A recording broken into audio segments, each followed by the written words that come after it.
Good day, Crime Talk aficionados. This is Scott Reisch of Crime Talk. I am coming to you in the wee hours of the morning in an undisclosed location in the state of Colorado where I am conducting a homicide trial. But I wanted to bring to you the Chris Watts jail interviews that the FBI, Colorado Bureau of Investigations, and the Frederick Police Department conducted with Chris Watts to try and gain more insight into his heinous crimes. I appreciate you watching. Please like the video. Please subscribe to the channel. And if you have a comment about something Mr. Watts says, please leave a comment and we will talk about it.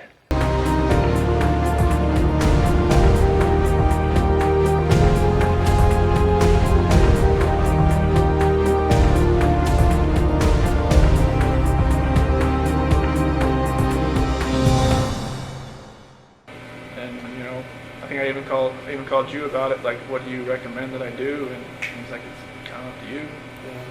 I'm like, okay. And I called one of her friends, what should I do? And she said I probably wouldn't do it, but I just felt like, I don't even want to know what I said, what I looked like on there, because I knew it.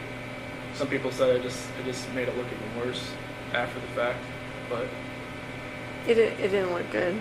I mean, obviously we can't say, oh, we knew right then he was lying, but I think we all watched it together and went, this might be bad. Yeah, I had that feeling after I watched it. So I could kind of see it in your face. It's like I was just lying to more and more people, and it was just like, Do you have internet access here? No. So you don't get into that trap, but again, just watch What all trap? that. Oh. The social media trap and all that. No, It's they don't. ridiculous. They don't let you have social media here. Yeah. Like, I think some of the GP guys are getting like these little like tablets or something that are like the size of like a older iPhone or something. But I think they can use like email. But I'm not sure about like social media. No, definitely no social media. But like, I'm not sure about internet or not. But this place is kind of like a dead zone pie for phones, anyways. I would think. I don't know, we're getting service, which is weird. Yeah. I didn't think we would. At least right here. Yeah, right in this room. Maybe this is kind of like a hub of computers. Yeah, that's This true. is the spot. Yeah, computer room. You would hope they'd have some. Did you talk to Nikki afterwards? After all this happened? On the 13th and the 14th. What was that conversation like? It was the 13th. It was kind of like, it was more text and then maybe a phone call, like a phone call. And then she thought maybe Shanann like took off with the kids, like just, because I was telling her I didn't know where they were and all that. And then the 14th, she kind of like, I think she kind of thought something may have happened because they hadn't come back. Why do you say that she might have thought that? Her, she kept asking me like some weird questions. Like she kept asking like questions that only I would know, but she was testing to see if like it was actually me on the phone. Like what do you mean? Like she would ask like, like what's my dog's name, or like what do I like, what yoga studio do I go to, or something like that. And just like I just answer her and then like another thing like I'm not sure if this is you. I'm just like, okay. Is this through text or is this through calls? Text. Oh, okay. So she wasn't hearing your voice. Okay. Yeah. Is it possible she thought you'd been arrested and we were on the phone? Either Shanann had my phone or somebody else had my phone, or Right. like maybe maybe she thought it was. Well, hopefully Shanann would know all the answers to those questions, right? No. This is Nikki asking me. Yeah, but Okay. if she's asking you your name of your dog and what yoga studio and Yeah. like wouldn't Well, Shanann know that? maybe she thought maybe I was with Shanann. That she was just trying to find out who she was. But yeah, like some of the conversation like on the 14th got a little weird. I think that's when she met with CBI or something, or FBI. I'm not sure who she met with first. So she talked to you after she met with? Nope. Oh, she That did. was like she had told me like, this is the last time you'll probably hear from me. I'm going to stay at my friend Jim's place. All this is all going on. She said not to contact her until this is done. told me to delete everything, and I didn't delete everything. I just okay. I'm not sure why I didn't delete everything, but probably helped you guys out a little bit. But She told you to delete everything? delete all conversations. Did all she tell you why? correspondence. She just said delete it. Which I don't think you can ever delete a text message. We're pretty good at getting deleted text messages. Did when your dad came in, one of the first things you guys talked about, he said, you know, kind of quietly, I cheated on her, I cheated on Shanann or something. Your dad didn't know until that time?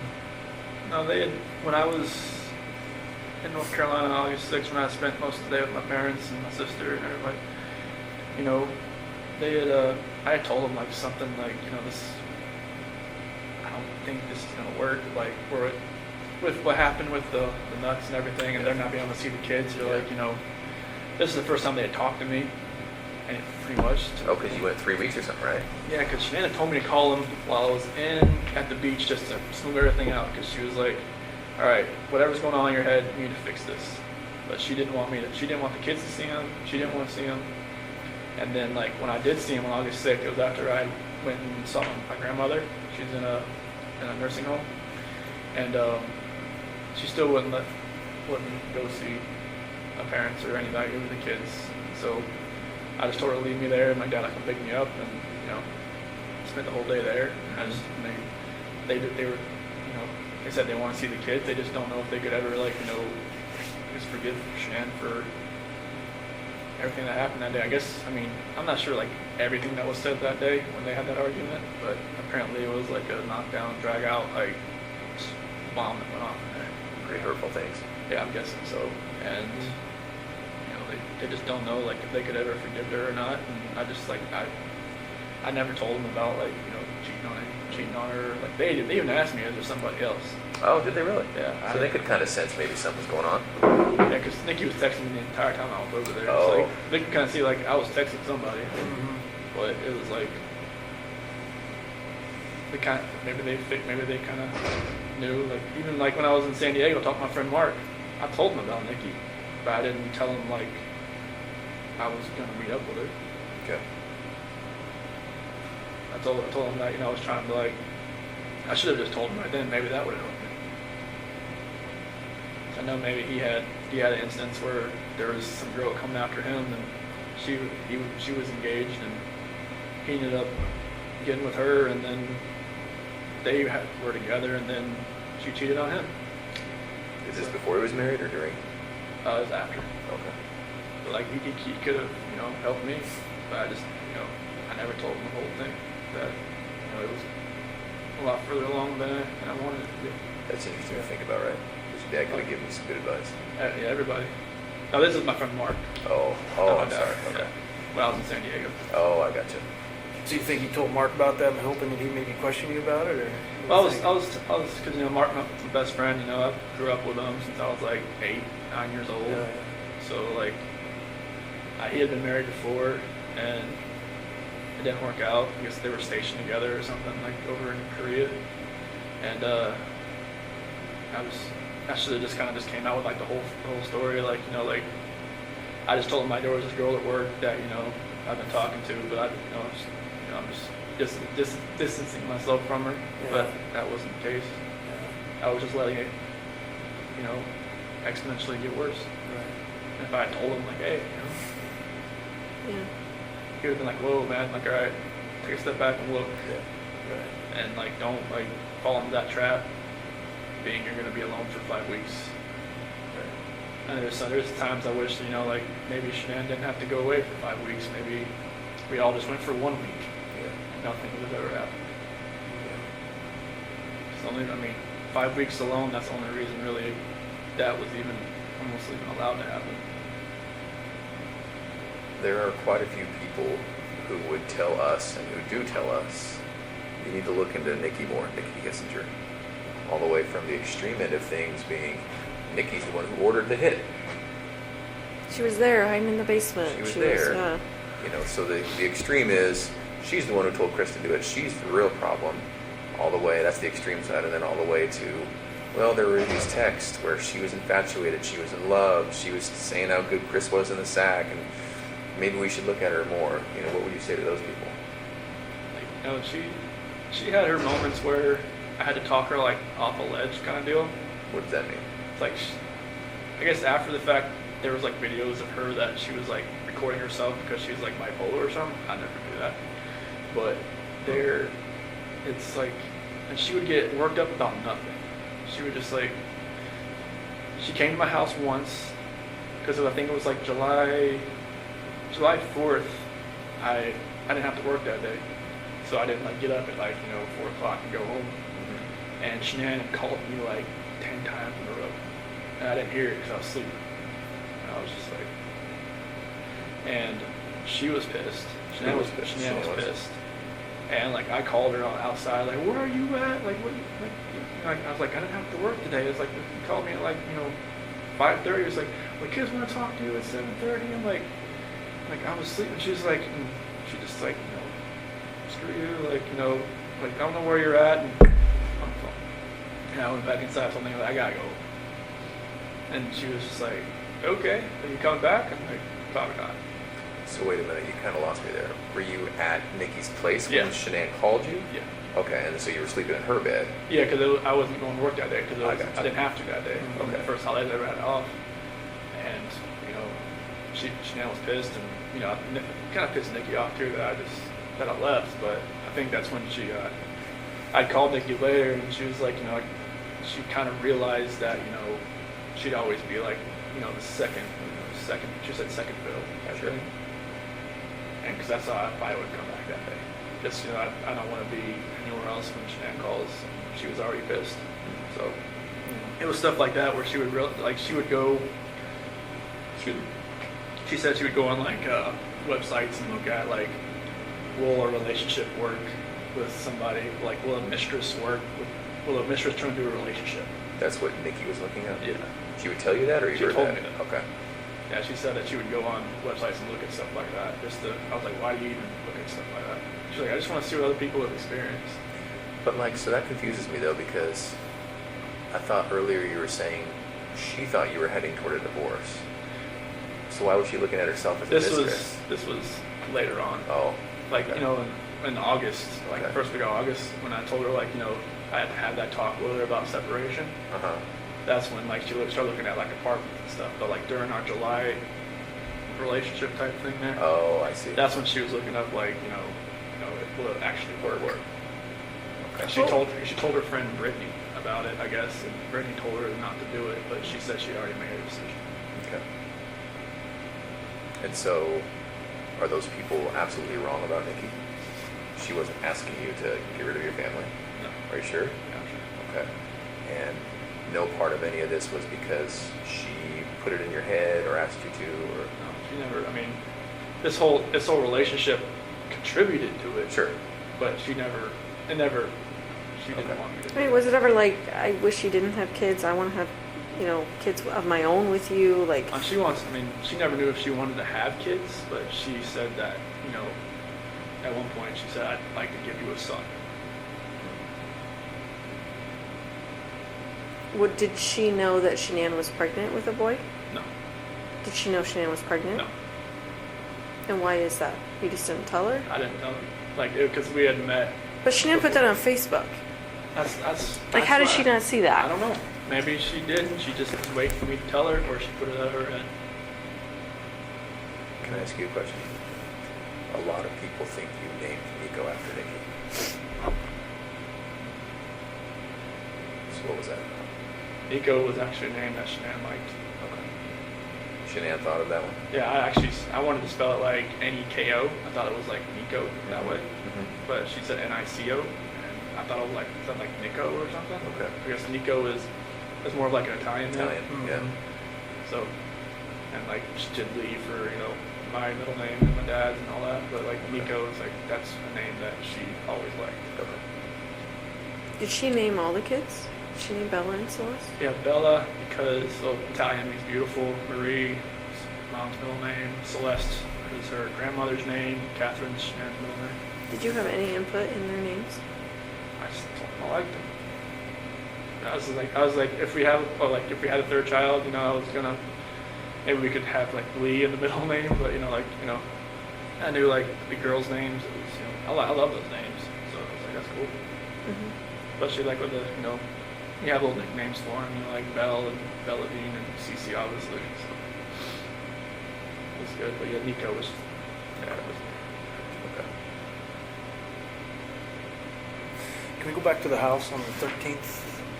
So, at one point, right when you got back there, and Coonrod was there, Officer Coonrod, and Nicole was there, and then you went in the house in there for about a minute or so before you let everybody in. Remember what you were doing in there at that time? So I went into the garage, Right. and then I ran around and I opened the front door. Yeah. Opened the front door did everybody come in through the garage or the front door? Everybody comes through the front door. Yeah, so I came in, I went in through there, I came in and opened the front door, and I ran upstairs. I just was like, acting like I was looking around. Okay. That's after everybody? Did you go around the house at all before you opened the front door? No. I didn't run around the house. I stayed down on the bottom, Okay. bottom floor, and then Yeah. went and opened the door. Yeah. Okay. Just curious. And I ran upstairs and everybody else, and that's when Nicole's son was on the phone, and I was going, acting like I was walking through the house. Yeah. Shanann had her bra on. Was that normal that she would sleep in her bra? Every once in a while. I mean, she just got home from the plane, so she didn't even take off her makeup or anything. Maybe she was just that tired. But normally, I don't know. Did it not come off when you guys had sex? I No? don't think so. Sometimes she just, she keeps her shirt on and she doesn't want me to do anything. Just like, she wants what she wants. She knew what she wanted. That's what she wanted. Was it just missionary sex? Yep. And when her final resting place, was that just naturally what she was wearing? You didn't change her or anything like that? Okay.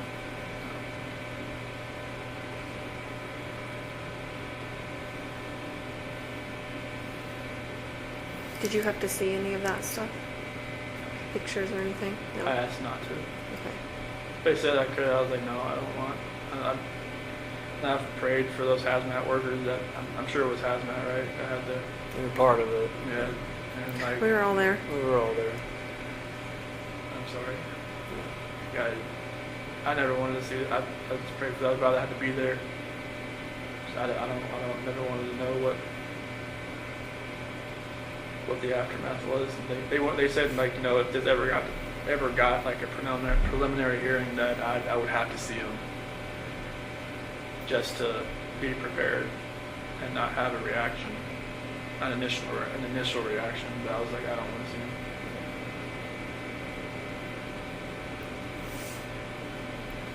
Do you feel like your lawyers were fair to you? Yeah. Yeah, I mean, they were my only human contact, really. Yeah. So they're kind of like, almost like a guidance counselor, almost. Yeah. Did you feel like you were driving the bus though? With your decisions you made, Yeah, I or mean, no? I was like, there was a lot of things I didn't really know what was going on behind the scenes. Like, Sure. maybe there was a lot of things they never told me. Like, like stuff that came out like afterwards, like the whole Nikki Kessinger article in the Denver Post and all that kind of stuff. They told me like afterwards and everything, but I always felt like anything I was telling them, they were gonna do. Like the whole taking the plea deal and everything, I told them that's what I wanted to do, and they asked me like, it seems like 100 times, are you sure you want to do this? Are you sure? Like, once you sign this, like, I guess up until sentencing, I had the time to back out, but like they always, even before we walked in the courtroom, they're like, are you sure? So yeah, this is it. Like, okay. They never told me this is what you have to do. Mhm. They always just said, this is your decision, like, if you want to take this farther, and John said he was right, he had all kinds of motions written, all kinds of stuff that were like really creative, and because he'd never been in something like this before, and he was ready to fight, and I was just like, I didn't want you to have to do that. Not for me, not for something that the story isn't true. because it would just only gotten worse Right. for everybody, for all three of you, for everybody that was involved in it. Are you still glad you did? Yeah, I mean, I never thought I'd be in prison the rest of my life, but like I don't want people to have to keep going through this every day of their lives, knowing that, you know, there's a trial hanging over their head, or, I mean, if it ever got that far, I don't know. Yeah. But, like, I didn't want people to have to relive it every day. Yeah. Did they have to ever see the pictures? Wait, say that Did again? they have to ever see the pictures? Frank and Sandy and all them? No, they've never seen it. They saw some things. They didn't see anything of that. Okay. Yeah, we shielded that from them. That's one, like, I just didn't want them to have to see anything, or hear anybody talk about anything, or any part of it. Or like, you know, anybody bashed their daughter, you know? Like, anybody to ruin, like, you know, to hear what, you know, some of my friends had a negative, you know, impact on her, from her, or like had a description of her that didn't match, you know, something like that. I didn't want them to hear that either. Like, I didn't want them, like, you know, anybody have to trash her memory. Like, I wanted, like, them to know, like, she was, you know, she's a loving wife, she's beautiful, she always helped everybody else, all of her friends, her Lucas friends, everybody. I just wanted, I didn't want anybody to take away from what she did. We tried to get you to say that night. I know, but do you remember that? I remember. I was just like, I know you obviously weren't ready to say that then. I know. It's like, you know, like after my dad left, we both came in like, all right, we got most of the story. Let's get to the true story. I'm just like, I just wanted to bang my head against the table. But in the end, I think you did the right thing. And even though it's hard to hear, there's a lot of people who thank you for what you did. You know, I think your whole life has been thinking of others, except for one brief moment. You know, I think you really did think of others when you made that choice. So I personally thank you, right?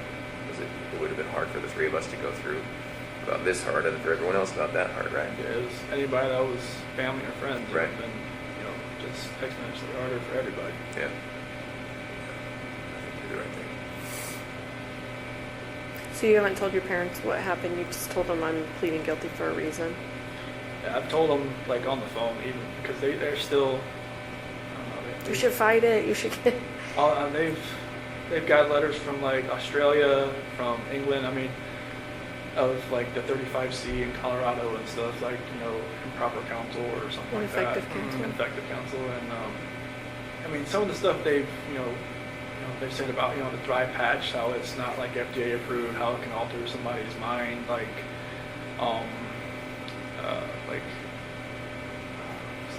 there was some kind of condition, but there's something else they call, like, CPSD, complex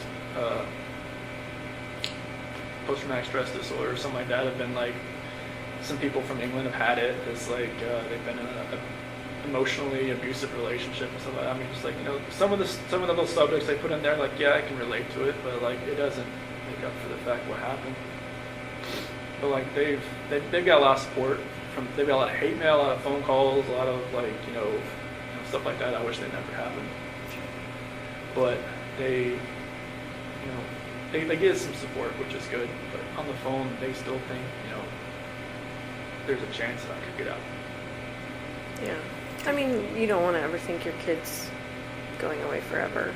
Like, Yeah, I mean, You don't wanna fathom tell me that. they tell me to fight it, like, you know, they don't, not every day, but on their bad days, Yeah. they'll get a bad message or a bad letter, and then I'll just kind of revert back.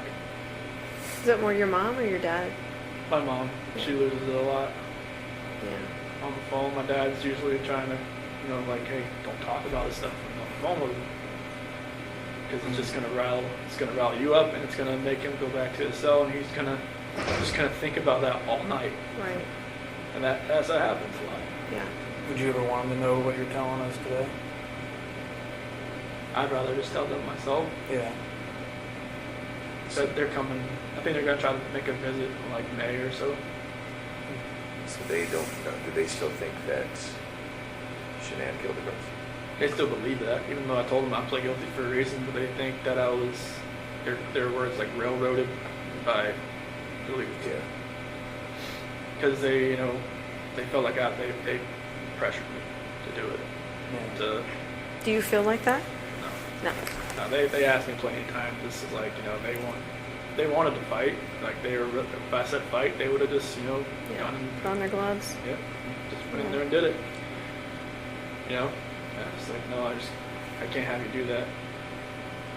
So, Chris, you care about others deeply. I can tell. You worry about others. And I've asked you, a bunch of times today, but you're not just telling us that you did it because you feel bad for Shanann's memory. You did it? Okay. I have to say, like, after this was all over, people would bring up, like, oh my gosh, I bet you're going to find out that Chris, used to torture animals and, all this stuff. You can imagine, like, hearing that someone's capable of that, what have they done in their past, those kinds of things. Can you think back to your past at all, like your childhood, and think about any other moments that maybe you felt this same rage? I mean, obviously you didn't do anything like that, but maybe felt that rage, and like what would have triggered that, or anything like that? Not really. I mean, I was always like somebody that tried to coax people down, not to, like, if somebody wanted to fight somebody else. I think I got in a fight like when I was in 3rd grade, but it was like, we ripped each other's shirt, went away crying. It was like stupid. I was just like, why did I do that? And like maybe that was like my only like bad thing I did in school. So I can't think of Did you anything. feel it on the inside, whether you didn't act it out? Like, did you feel like if someone bullied you at school, or if someone whatever, like, would it still be inside you? Like, did you feel like that even though you didn't actually act on it? I don't believe it's because I was always, I never really talked to many people. So people knew who I was, but they didn't really, I never really spoke to many people. That's why I never really had a girlfriend in high school. I was always kind of like, just fly under the radar. Did you feel like you had low self-esteem?